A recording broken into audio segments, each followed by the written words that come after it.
Mula pagkabata, mahilig na si Miguel sa mga sinaunang bagay. Hindi siya mayaman, ngunit halos lahat ng kanyang kinikita bilang isang freelance photographer ay inilalaan niya sa pagbili ng mga lumang kagamitan. Mga antikong lampara, lumang relo, sirang rebulto, at mga bagay na ayon sa mga nagtitinda ay may kasaysayan. Hindi siya naniniwala sa mga kwento tungkol sa sumpa. Para sa kanya, ang mga yun ay paraan lamang upang pataasin ang presyo ng mga lumang bagay. Hanggang sa dumating ang araw na tuluyan niyang pinagsisihan ang paniniwalang yun. Isang Sabado ng umaga, nagtungo siya sa isang maliit na bayan sa Hilagang Luzon upang kunan ng larawan ang isang lumang simbahan. Habang naglalakad sa gilid ng palengke, napansin niya ang isang makipot na tindahan na halos matakpan ng lumot at baging. Nakalagay sa karatula, lumang antigo at koleksyon. Pagpasok niya, tila huminto ang oras. Makapalang alikabok. May amoy ng lumang kahoy at kandilang matagal nang namatay ang apoy. Nakahanay ang mga lumang estatwa, porselana, kahong kahoy, at mga kalasag na tila ilang siglo nang hindi nagagalaw. Sa pinakadulong bahagi ng tindahan, may isang matandang lalaki na tahimik lamang na nagbibilang ng lumang barya. Hindi ito ngumiti. Hindi rin ito nagsalita. Tanging tango lamang ang ibinigay bilang pagbati. Habang iniikot ni Miguel ang paningin, may isang bagay na agad pumukaw sa kanyang atensyon. Isa itong makapal na tansong pulsera. Hindi ito bilog na gaya ng karaniwang alahas. May ukit itong mga kakaibang simbolo na tila hindi kabilang sa anumang alpabetong alam niya. Kapansin-pansin ding mas malaki ito kaysa sa ordinaryong pulsera. Parang hindi ito ginawa para sa karaniwang tao. Nang hawakan niya ito, tila may malamig na dumaloy mula sa kanyang mga daliri hanggang sa kanyang mga balikat. Napaatras siya. Napansin niyo ng matanda at sinabing, "Huwag mo yang bilhin." Napangiti si Miguel at tinanong niya kung bakit. At sinagot siya nito, "May nagbabantay." At napatawa si Miguel. "Ghost story ba?" ang kanyang tanong. Tahimik lamang ang matanda at sinabing, 11 tao na ang bumili niyan. At tinanong ulit siya ni Miguel kung anong nangyari. Wala ni isang nagtagal sa pag-iingat niyan. Napailing si Miguel. Bilang photographer, ilang beses na siyang nakarinig ng ganitong kwento sa iba't ibang lugar. Karaniwang taktika lamang yun upang gawing misteryo ang isang bagay. At tinanong ni Miguel kung magkano. Mabagal na sumagot ang matanda at sinabing hindi niya daw ibinebenta. Pero ipinilit ito ni Miguel, kaya pinagbigyan siya ng matanda. Mura lamang ang presyo, halos nakakagulat. Binayaran agad ito ni Miguel. Habang inilalagay ng matanda ang pulsera sa isang lumang kahon, muli itong nagsalita. "Kapag may narinig kang kumakatok sa madaling araw, huwag mong bubuksan." Napangiti lamang si Miguel at sinabing, "Salamat sa babala." Kinagabihan, nakauwi siya sa Maynila. Inilapag niya ang pulsera sa loob ng isang glass display cabinet kasama ng iba pa niyang koleksyon. Makalipas ang ilang oras, habang nag-e-edit siya ng mga larawan, Sa kanyang computer, bigla niyang narinig ang mahinang tunog. Isa itong katok sa pinto. Napatingin siya sa pinto pero wala. Ilang segundo ang lumipas at may kumatok ulit ng 3 beses. Tumayo siya. Binuksan ang pinto ngunit walang tao. Tinignan niya ang hallway ng apartment pero nang bumalik siya sa loob, napansin niyang bukas ang ilaw ng display cabinet. Sigurado siyang pinatay niya yon. Inisip niyang baka nakalimutan niya lamang. Kinabukasan, ipinakita niya ang pulsera sa kaibigan niyang si Anton, isang history professor. Ang ganda nito, ang sabi ni Anton. Alam mo ba kung saan galing yan?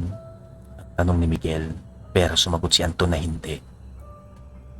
Masusing pinagmasda ni Anton ang mga ukit. Ilang minuto pang lumipas. Parang hindi ito disenyo, ang sabi ni Anton. Parang sulat. Anong wika? Ang tanong naman ni Miguel. At sumagot si Anton na hindi niya alam. Napakunot noo si Miguel at sinabing baka sinaunang simbolo. Nang sandaling yun, ay aksidenteng nadikit ang daliri ni Anton sa isa sa mga ukit. Bigla siyang napaatras at nagulat si Miguel. Parang may malamig, ang sabi ni Anton, at nagkatinginan silang dalawa. Pareho nilang naranasan yun. Makalipas ang 2 gabi, nagsimula ang mga kakaibang pangyayari. Tuwing 3:00 ng madaling araw, may kumakatok. 3 beses. Palaging pareho ang pagitan. Hindi niya ito pinapansin. Ngunit habang tumatagal, palakas ang katok. Hanggang isang gabi, parang may kumakamot na rin sa kahoy ng pinto.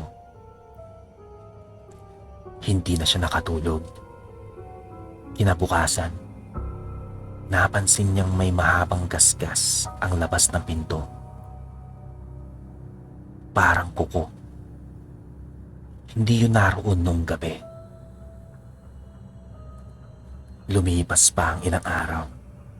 Habang kinukunan niya ng litrato ang kanyang koleksyon para i-upload sa social media, may napansin siyang kakaiba. Sa bawat litratong kasama ng tansong pulsera ay may anino. Hindi malinaw ang mukha, ngunit halatang tao. Nakatayo ito sa likuran ng display cabinet. Akala niya ay replikasyon lamang. Inulit-ulit niya ang pagkuha. Iba't ibang anggulo. Iba't ibang ilaw. Naroon pa rin ang anino. Mas malinaw pa nga sa bawat kuha. At parang unti-unti itong lumalapit. Hindi na mapakali si Miguel. Dinala niya ang mga larawan kay Anton. Tahimik lamang itong tumingin. Pagkatapos, ay sinabi ang mga salitang ayaw marinig ni Miguel. Hindi na ito simpleng lumang gamit, ang sabi ni Anton. Anong ibig mo sabihin? Tanong ni Miguel. Pakiramdam ko, may nakakabit dito. Napatawa si Miguel ngunit pilit lamang yun. At tinanong niya kung espiritu ba yun. At sinagot siya ni Anton na hindi niya alam. At sinabi ni Miguel kay Anton na pero may dahilan kung bakit ayaw itong ibenta ng matandang yun. Nagpasya silang maghanap ng sagot. May itinuro si Anton na isang matandang pari na kilala. sa pag-aaral ng kasaysayan ng mga lumang relikya at mga paniniwalang nakapaligid sa mga ito. Nasa isang liblib na monasteryo sa kabundukan ng Pare. Mahigit 4 na oras ang biyahe. Hindi na nagdalawang isip si Miguel. Maagang maaga, kinabukasan, bumiyahe silang dalawa. Habang papalayo ang sasakyan sa lungsod, lalong lumalamig ang panahon. Mabigat ang katahimikan sa loob ng kotse. Nagsumapit ang dapit hapon. Narating nila ang lumang monasteryo. Tahimik ang buong lugar. Tanging tunog lang ng hangin at kampana ang naririnig. Lumabas ang matandang pare upang salubungin sila. Hindi pa man niya nahawakan ang kahon. Bigla siyang natigilan. Unti-unti niyang itinaas ang tingin kay Miguel. Namutla ang kanyang muka. Pagkatapos ay mahina niyang sinabi, "Anak, ikaw ba ang nagmamay-ari ng relikyang yan? Ikaw ang napili nitong bantayan." Hindi agad nakapagsalita si Miguel. Tinitignan lamang niya ang matandang pari na tila may alam na hindi niya kayang ipaliwanag.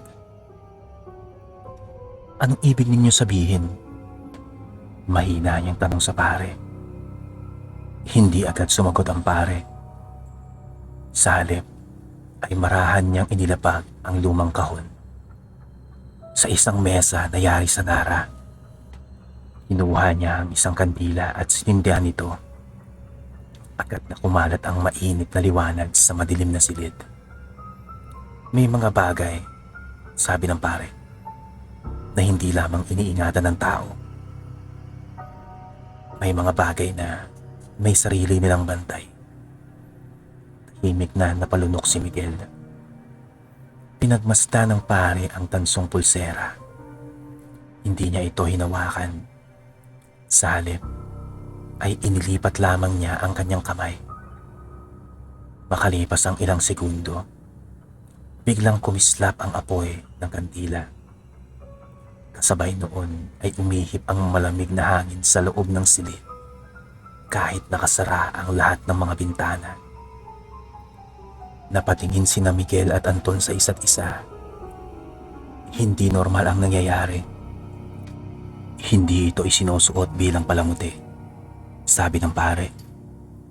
Ito ay tanda ng isang sinaunang tagapag-ingat. Tagapag-ingat ng ano? Tanong ni Anton. Ng isang bagay na hindi kailanman dapat matagpuan, ang sagot ng pare. Nanlamig ang pakiramdam ni Miguel. Ikinuwento niya ang tindahang pinagbilan niya ng pulsera, ang misteryosong matanda, ang mga katuktuwing 3:00 ng madaling araw, at ang aninong lumilitaw sa bawat litratong kanyang kinukunan. Himik lamang na nakinig ang pare. Nang matapos ang kwento, napabuntong hininga ito. Hindi kanya sinusundan, ang sabi ng pare. Ano po? Ang tanong ni Miguel. Nauna na siyang naroon. Napakunot noo si Miguel at sinabing hindi niya daw naiintindihan ang sinasabi nito.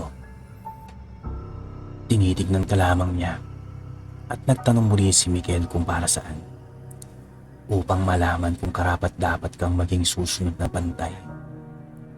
Biglang natahimik ang buong silid. Sa unang pagkakataon, naramdaman ni Miguel ang tunay na takot. Hindi siya naniniwala sa multo. Ngunit ang lahat na nangyayari ay unti-unting sumisira sa kanyang katwiran. Habang sila ay nag-uusap, may narinig silang 3 katok. Nagkatinginan silang 3. Hindi yun galing sa pintuan. Para nagmumula mismo sa loob ng monasteryo. Tumayo ang pare at sinabing walang lalabas. Muli niyang sinindihan ang isa pang kandila at naglakad patungo sa lumang kapilya na katabi lang ng silid. Sumunod sila Miguel at Anton. Sa loob ng kapilya ay may lumang altar na yari sa bato. Sa ibabaw nito ay may isang makapal na aklat na halos punit-punit na ang mga pahina. Binuksan yun ng pare. May lumang guhit ng isang pulserang halos kapareho ng hawak ni Miguel. Sa ibaba nito ay may nakasulat. Ang sino mang magdadala nito ng may kasakiman ay magiging bihag ng dilim. Ngunit ang magbabalik nito ng may kababaang loob ay makapagtatapos ng sumpa. Babalik? Ang tanong ni Miguel. Oo.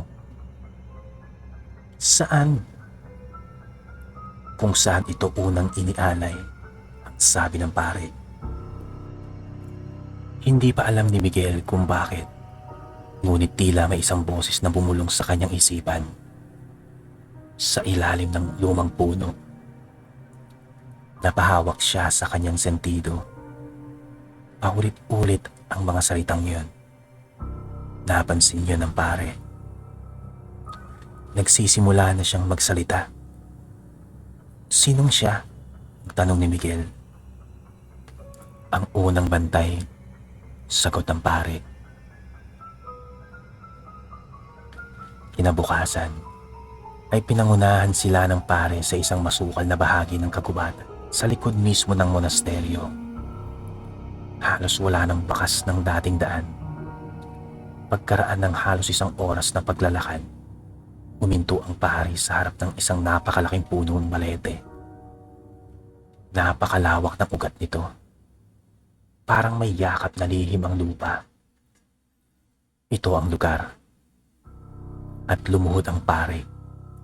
Sumunod sina Miguel at Anton.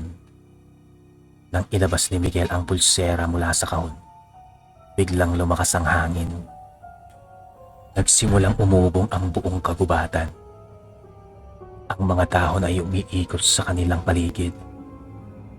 At mula sa likod ng punong balete, unti-unting lumitaw ang isang matangkad na nilalang. Hindi ito halimaw. Hindi rin ganap na tao. Nakalibing sa putik ang ibabang bahagi ng katawan nito. May suot itong sinaunang kasuotan. Ang mukha nito ay maputlan at puno ng lungkot. Ngunit wala itong anumang galit sa mga mata. Sa halip, parang matagal na itong naghihintay. Nanginig si Miguel. Ikaw ba ang bantay? Ang tanong nito. Hindi sumagot ang nilalang. Dahan-dahan lamang nitong iniunat ang kanyang kamay. Hawak nito ang isang lumang sisidlang yari sa bato. Naintindihan agad ni Miguel ang dapat gawin. Marahan niyang inilagay ang pulsera sa loob ng sisidlan. Sa mismong sandaling bumitaw ang kanyang mga daliri, biglang nagliwanag ang buong paligid. Hindi nakakasilaw, kundi parang liwanag ng pagsikat ng araw matapos ang mahabang gabi. Unti-unti naglaho ang nilalang. Bago ito tuluyang mawala, bahagya itong yumupo kay Miguel. Para bang nagpapasalamat. Sabay noon ay tumigil ang hangin. Natahimik ang kubat. Wala nang kakaibang pakiramdam. At napupuntong hininga ang pare. Natapos na rin, ang sabi nito. Anong natapos? Tanong ni Anton. Mahigit 200 taon na siyang naghihintay, ang sabi ng pare. Lumipas ang ilang linggo. Bumalik si Miguel sa kanyang normal na buhay. Hindi na siya nangongolekta ng mga aktibong bagay. Mas pinili niyang kunan ng larawan ang kalikasan at mga lumang simbahan kaysa mag-uwi ng mga relikya. Pakiramdam niya ay tuluyan ng natapos ang bangungod. Hanggang sa isang umaga, habang inaayos niya ang mga larawan mula sa kanyang huling biyahe sa monasteryo, may napansin siyang kakaiba. Sa pinakahuling litrato, makikita silang tatlo. Siya, si Anton at ang pare. Ngunit may isa pang tao. Isang batang lalaki. Nakatayo ito sa ilalim ng punong balete. Nakasuot ng lumang kasuotan. Nakangiti. Hindi niya ito napansin nung kinunan niya ang larawan. Agad niyang tinawagan ng pare. Ipinadala niya ang litrato. Makalipas ang ilang minuto, ay tumawag ito. Tignan mong mabuti ang bata. Pinalaki ni Miguel ang larawan. Napahinto ang kanyang paghinga. Sa kanang braso ng bata, may suot itong tansong pulsera. Ang pulserang inakala nilang naibalik na. Kasabay noon, ay may dumating na bagong mensahe mula sa pare. Hindi lahat ng relikya ay gustong manatiling nakabaon. May mga sumpang naghihintay lamang ng susunod na mag-uuwi sa kanila. Napalunok si Miguel. Muli niyang tinignan ang larawan. Wala na ang bata. Ngunit sa salamin ng kanyang kompyuter, may isang aninong tahimik na nakatayo sa likuran niya.